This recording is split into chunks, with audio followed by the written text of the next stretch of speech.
inusualmente espiritual. Traté de redescubrir el camino, es la expresión, traté de redescubrir el porqué, eso que lo mueve a uno. No, te iba a contar que yo nunca me considero una persona espiritual. Tú sabes que yo, lo que decías, ¿no? Religión out y digamos dioses y creencias en este tipo de fuerzas, energías o como se quiera llamar, desde los 14 15 años las dejé. Entonces nunca me considero una persona espiritual, pero en semanas, meses recientes, eh, he descubierto algo que, lo que tú dices, ¿no? Aterrizarlo. Para mí no es espiritualidad.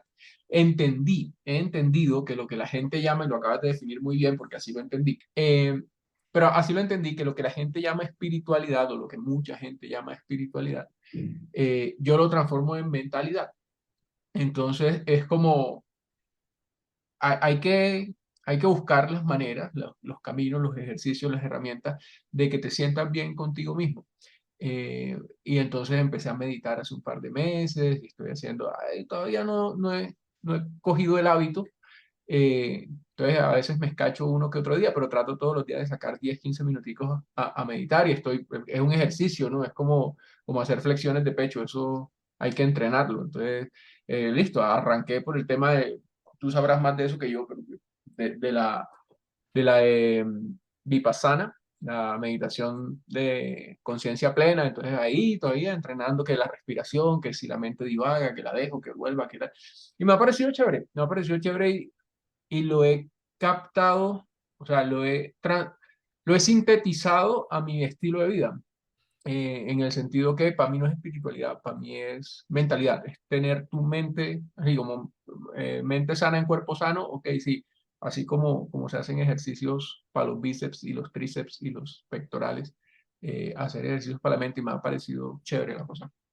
Qué chévere, Mario. La verdad es que me gusta eso que dices porque realmente son herramientas para tener una mejor vida. No importa qué nombre le pongamos, eso está como el tema de Dios. No importa cómo le nombre le pongamos a Dios. Dios, energía de la vida, universo, bueno, lo que sea. Pasó por casualidad el destino, no importa. Es una energía, ¿sí? Que todo lo abarca. Pero lo mismo pasa con la espiritualidad, no importa qué nombre le pongamos, lo importante es que son esas prácticas y esas herramientas que nos ayudan a tener una vida mejor, una mente más sana, una paz, una tranquilidad, una salud mental. El otro día estaba hablando con una amiga sobre la importancia de la salud mental y la nutrición, o sea, lo que vemos, lo que escuchamos, con quién nos juntamos, o sea, todo eso hace parte de lo que nos nutre. Bueno, sí, lo que nos nutre, lo que nos entra en la mente, lo que... Sí, porque no es lo mismo juntarse con una persona tóxica que con un amigo chévere que sí, uno de pronto se ríe y hace un par de chistes, pero lo que hace es aportar a tu vida y hacerte crecer y no esas personas que al final te dejan con esa sensación de como de vacío, de que te quitan energía totalmente. Entonces sí es importante ir más allá del nombre, es a lo que voy. Ir más allá del nombre y como tomar lo que nos sirve, lo que nos sirve de todas estas experiencias. Y me gusta tu actitud, me encanta que estés meditando y me encanta que te haya servido. Para que veas, uno nunca deja de aprender, hay que tener la mente abierta a cosas nuevas. De hecho, te veo mucho mejor que la última vez que te vi. Yo no sé si era porque estabas ese día estresado y que la anterior a esa también. Sí, de hecho tiene mucho, si no todo, que ver. Ujú. Eh, de hecho, la situación en la que me encontraba, que tú lo viste, que estaba ahí como, yo no sé si clínicamente, pero estaba medio deprimido, como desenfocado, como decepcionado. eh, Tuvo mucho que ver con buscar la manera, me sentía agobiado, entonces tuvo mucho que ver en buscar una forma de sacar o de nivelar esas, porque pues finalmente uno nunca dejará el estrés a un lado, pero pues tiene que buscar la manera de nivelarlo. Entonces empecé a hacer un ejercicio yo sin ninguna teoría en él. en el fondo, sino yo empecé a pensar. Yo siempre he sido un tipo muy analítico, o me he considerado un tipo muy analítico. Nunca he sentido la necesidad de consejo de parte de alguien ajeno a mí, lo cual es bastante egocentrista, lo reconozco, y muy probablemente esté equivocado como me estoy dando cuenta en estos momentos, eh, O sea, pero te queda difícil ir a terapia, es lo que tratas de decir. me quedaba, creo que ya no. Ah, ok. Creo que lo he entendido, es decir, para mí, pero no era por un tema de ego que sintiera debilidad, ¿no? Sino que me sentía en la capacidad de sentarme a analizar las cosas. Yo he sido un tipo muy pragmático, muy fáctico en mi vida, en donde siempre para mí las cosas son hechos. Lo que pasa, no destino, no, son hechos, son causas y consecuencias. Entonces, para mí siempre ha sido muy fácil en mi vida personal como en la profesional sentarme a analizar los hechos, buscar las relaciones de causas y consecuencias y modificar las variables que estén pasando. Finalmente, soy ingeniero, ¿no? Y eso es lo que hacemos los ingenieros. Tenemos un problema, identificamos las variables, identificamos cómo se relacionan entre ellas y las ajustamos de acuerdo al resultado que queremos. Así manejaba yo mi vida y me había funcionado hasta hace años recientes. Eh, Sin embargo, sí, tú me viste y caí como en un punto donde no me sentía bien, no me sentía bien con lo que estaba haciendo, con cómo me estaba sintiendo, cómo me estaba relacionando con mi familia, con mi esposa, con mi hija, con mis colegas de trabajo. Y entonces empecé a hacer ese ejercicio que siempre he hecho de analizar las variables, eh, y se fueron aclarando cosas y fui como redescubriendo, que no sé si fue redescubrir el camino, porque me di cuenta que cambió la concepción de lo que pensé que quería. Entonces traté de redescubrir el camino.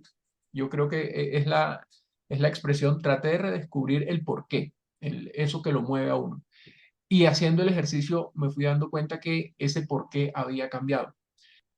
Digamos, me di cuenta, tratando de redescubrir el porqué, que es lo que me mueve hacia adelante, me di cuenta que ese porqué se había modificado con los años y no lo había notado, no lo había percibido.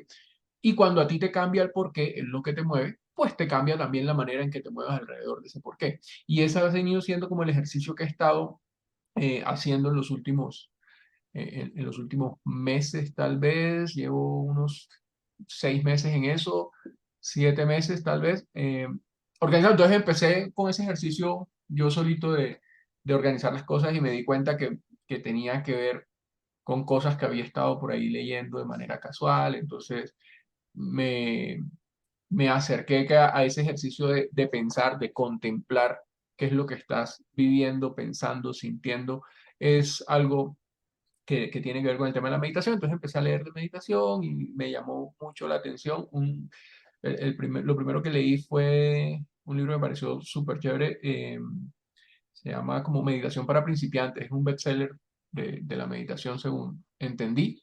Eh, y es un libro cortico, pero muy, muy, muy diciente para quienes están con esa primera curiosidad. Y luego fui como indagando más, me pareció chévere y empecé a hacer el ejercicio de meditación y sí, te pone estructura, digamos, en el pensar y en el sentir y te permite ver cosas que estabas pasando por alto en el afán del día a día. Entonces, me ha parecido chévere. Y eso me gusta, que la meditación te permite eso, o sea, más allá de la, el tipo de meditación que uses, todas te van a llevar a, bueno, entre comillas, al mismo lugar, que es darte cuenta de qué pasa aquí y qué pasa acá. Entonces, ¿qué estás sintiendo y qué estás pensando? Entonces, cuando te pasa el pensamiento de, no sé, no tengo dinero por la cabeza. Entonces aquí en el corazón sientes una angustia, ¿sí? Entonces es estar presente en ti, te va dando cuenta de qué es lo que está pasando. Claro, estoy viviendo una constante angustia porque no tengo dinero, ¿sí? O porque creo que no tengo dinero, o porque creo que no tengo suficiente, o bueno. Un concepto muy chévere con el que arranca el libro, de hecho, Ujú. y, y uno cree que lo sabe, cree que lo entiende, pero en el día a día y en el afán se le olvida.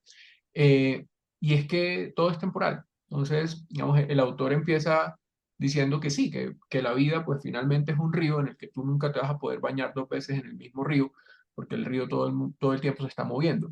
Entonces, que todo eso que estamos pasando o viviendo, pues el sentido de la vida finalmente, y tú sabrás más que yo porque estás en esto más tiempo que yo, pero lo que te quiero comentar es que me pareció súper impactante y de verdad tuvo una influencia en mi manera de ver las cosas.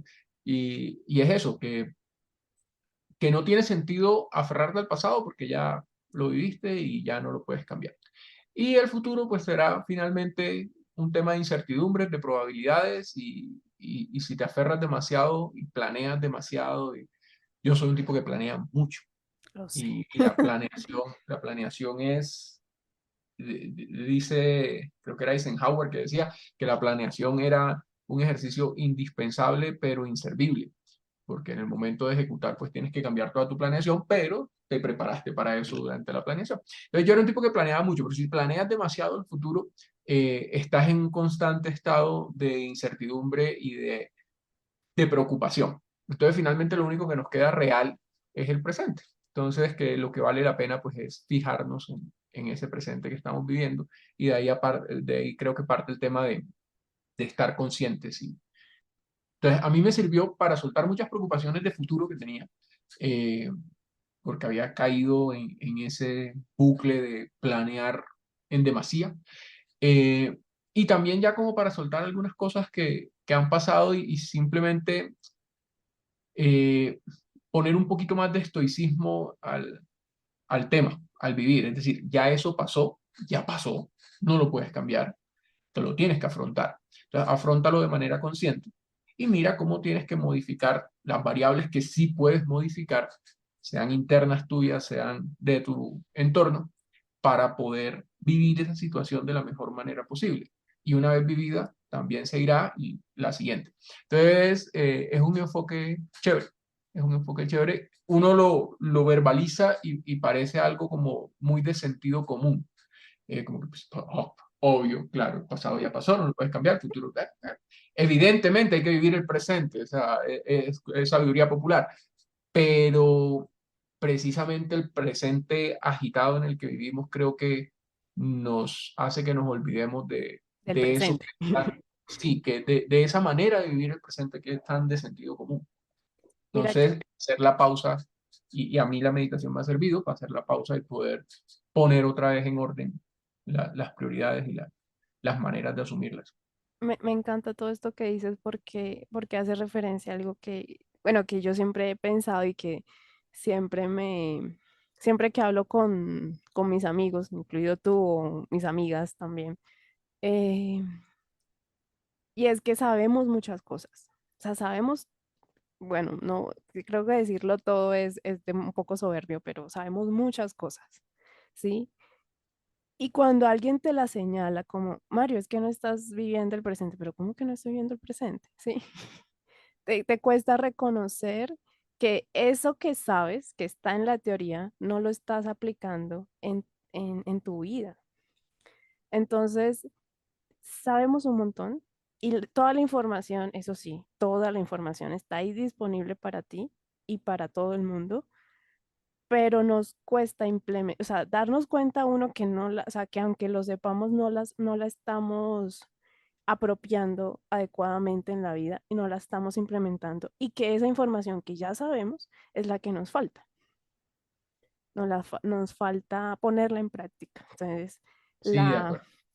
la teoría versus la realidad. La teoría no la sabemos. Sí, es como el que compra libros y tiene una biblioteca de 500 libros y no se ha leído dos. Y quiere, y dice, no, es que quiero cultivar el hábito de la lectura. Y sigue comprando libros, porque este sí me lo voy a leer. Este sí me interesa, este es el tema. Y ahí llega a la biblioteca y nunca te lo lees. Estamos llenos de herramientas. Y creo que tiene que ver con lo agitado y lo dinámico del mundo en el que vivimos, en donde siempre tenemos una meta que alcanzar y tenemos un fantasma que nos persigue. Entonces nos llenamos de herramientas, pero no tenemos ni siquiera tiempo de usarlas porque estamos en automático, estamos solucionando el problema que se nos presentó ya. Y salimos de ese y cogemos otro y así se nos va el día y la vida y 33% del tiempo en teoría trabajamos, 33 dormimos, 33 es nuestro ocio. El otro día veía por ahí un pensador español que decía que el ocio era revolucionario, era antisistema, eh, porque ese es nuestro tiempo. Trabajar dignifica, pero no solo podemos trabajar, tú necesitas tu tiempo de ocio y ese tiempo de ocio es allí donde necesitamos poder tener esas herramientas, poder usar esas herramientas que tenemos y lo que decíamos, ¿no? Como que cuando nos la señalan, pues, sí, obvio, pero lo estás haciendo, no. Bueno, pero se me ocurre una pregunta importante e interesante. ¿Qué, o sea, qué crees que hubiera pasado contigo si no hubieras llegado a esa crisis que te movió ahora, pues, a tratar de ir adentro de ti, de alguna manera con, bueno, la técnica que encontraste que fue la meditación, pero pudo ser cualquier otra técnica? ¿Qué crees que hubiera pasado si no hubieras llegado a ese punto? Yo creo que finalmente, es decir, si las variables externas no se hubiesen modificado, es decir, si mi trabajo hubiese seguido como iba, si mi familia me hubiese seguido tratando como me trataba, si ese entorno no se hubiese modificado, eh, creo que inevitablemente hubiese llegado a la crisis tarde o temprano. Y creo que finalmente, no voy a decir que todos, pero una gran cantidad de personas va hacia allá, a su propio ritmo, pero va hacia allá. Creo que la manera en que la sociedad nos está poniendo a vivir en estos momentos nos lleva hacia allá, hacia llegar a un punto en el que tú dices, "Oh, un momentito, esto si estoy bien o no estoy bien. Yo creo que yo hubiese llegado más tarde que temprano o más temprano que tarde, pero de que hubiese llegado a una crisis en que me hubiese hecho replantear las cosas, llegaba. En mi caso, ¿qué fue lo que de pronto lo aceleró? Eh, Tú sabes, yo tengo con unos socios una empresa y fue un tiempo difícil. Cuando llegó pandemia, a nosotros nos golpeó fuerte. En 2 años perdimos el 50% de lo que habíamos construido en 6 años. Entonces vivimos 2, 3 años duros en la compañía de afrontarlos, de poder sacar o mantener a flote lo que habíamos construido en ese tiempo juntos, poder mantener a todos nuestros colaboradores vinculados a la empresa y demás. Entonces fue un periodo prolongado de estrés en lo profesional. Eh, y aparte de eso, en mi caso, digamos, mi esposa y yo tuvimos bebé. Entonces, eso definitivamente es una variable diferente que te hace repensar las cosas.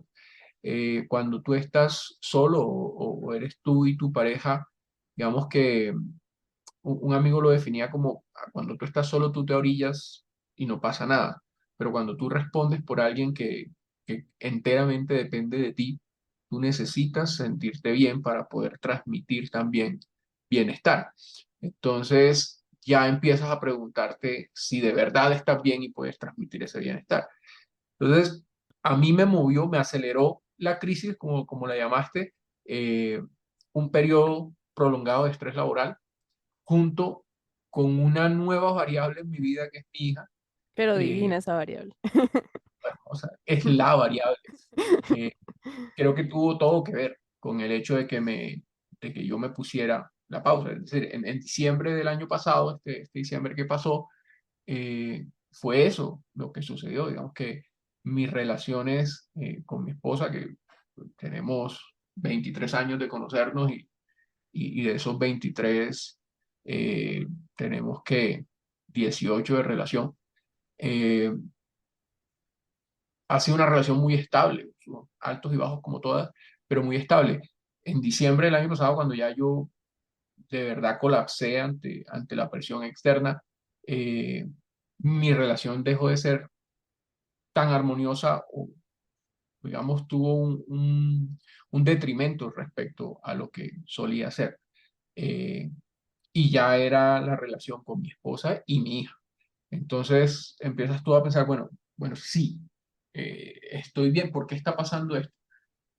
No, es que estoy muy estresado. Entonces, y ahí va lo que te decía de redescubrir el por qué, listo, estoy estresado. Y yo, como te decía, soy un tipo que planea mucho, que lo ve todo en términos de variables, entonces me cogí un papel bond así grandote y me hice un mapa mental para buscar la raíz del problema. Eh, y empecé, bueno, sí, estoy irascible, estoy eh, explosivo, cosas que no deberían, digamos, sobre reacciono a cosas que no deberían generar esas reacciones eh, tan agresivas o tan explosivas o lo que sea. Y empecé a buscar, bueno, estoy estresado, la clásica, ¿no? Todo es estrés. Entonces, listo, pero ¿qué es lo que me está estresando? Y empecé a devanar las capas y encontré qué era lo que me estaba estresando, las diferentes cosas que me estaban estresando. Y entonces empecé a preguntarme si valía la pena o no. Entonces, listo, este estrés, esto que me está, lo necesito, es indispensable en mi vida. Y habían cosas que no, habían cosas que sí. Entonces, esas cosas que sí, las que no, pues definitivamente dije, listo, esto no es indispensable en mi vida, se va, porque me está haciendo daño y no me está generando bienestar suficiente para mantenerlo. Pero las cosas que no podía dejar, entonces las suplí. Lo mío es la gerencia estratégica. Entonces, yo me fui como si estuviera gerenciando una empresa y listo, aquí tengo eh, un problema, tengo una amenaza, tengo un riesgo asociado, entonces tengo que buscar la manera de mitigarlo. Entonces esas cosas que sabía que me estaban generando daño, pero en el momento no podía prescindir de ellas, hice un plan, hice un plan de cómo podía reemplazarlas por otras cosas que creyera yo que no me iban a generar esos temas. Y empecé a ejecutar el plan y en eso estamos y vamos hacia allá. Finalmente yo hubiese terminado si no hubiese tenido la crisis en noviembre, diciembre, la hubiese tenido en junio, probablemente peor, probablemente más fuerte.